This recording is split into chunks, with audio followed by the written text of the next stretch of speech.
Well, hey there, guys. Sean, Wesley, Lover Dummies.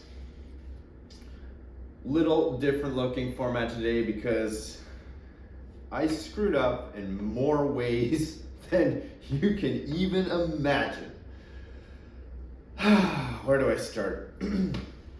Well, I recorded the video using the M17 and the Home Defense 24 heat core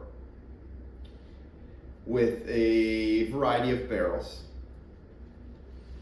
After the filming and editing and during the process of actually filming the video itself, something did not seem right. All the velocities were way down.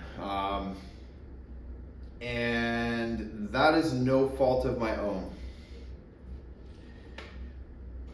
What you're not going to see is that I chose to shoot these Home Defense 24 10.5 gram rubber coated steel balls.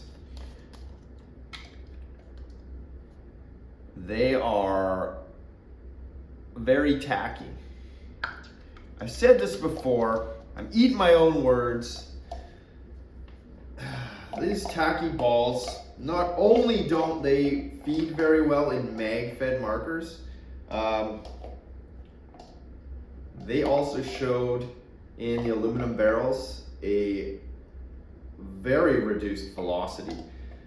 These balls rolled through every one of my barrels, no problem. But it was a combination of errors.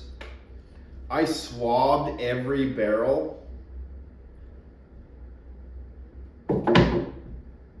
before test firing, so each barrel was clean and dry. These projectiles were clean and dry.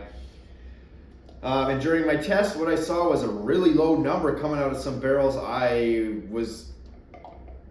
just filmed through it. I pushed through, figured I'd figure this out at the end, and I did.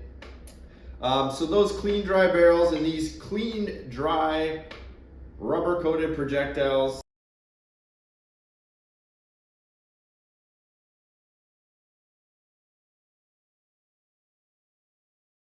did not go together well.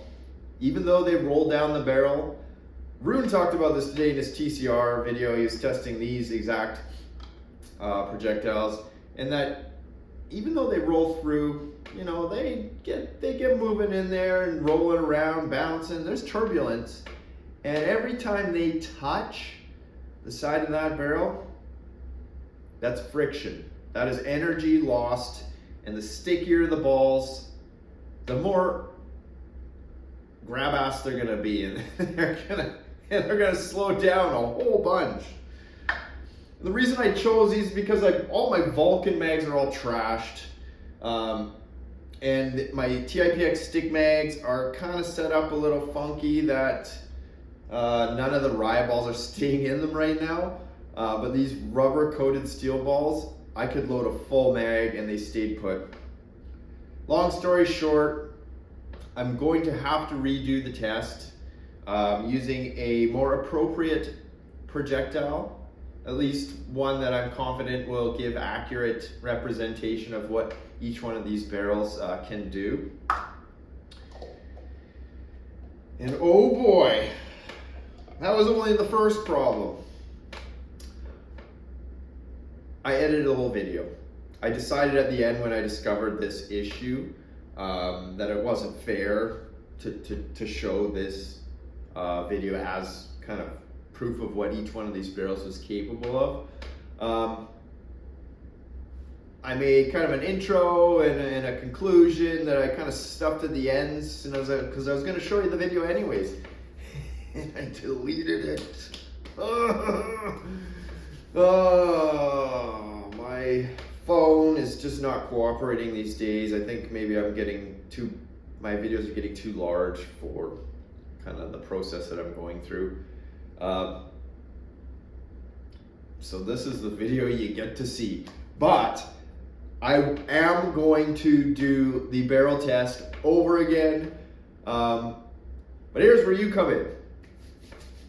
I'm going to toss this question out there. You have two choices.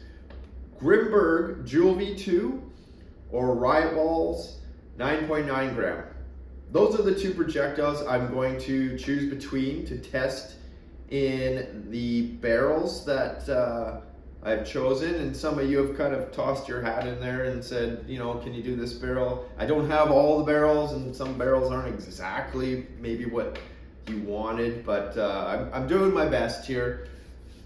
So, Grimberg or a Riot Ball? Hit me in the comments, like, subscribe, share, and tell me what you want to see down below. And I'll get that video put together all over again, but at least this time I'll be happy with the data that it's going to provide. I have my tried and true, my Grimbergs, my Riot Balls. So let me know what you want to see.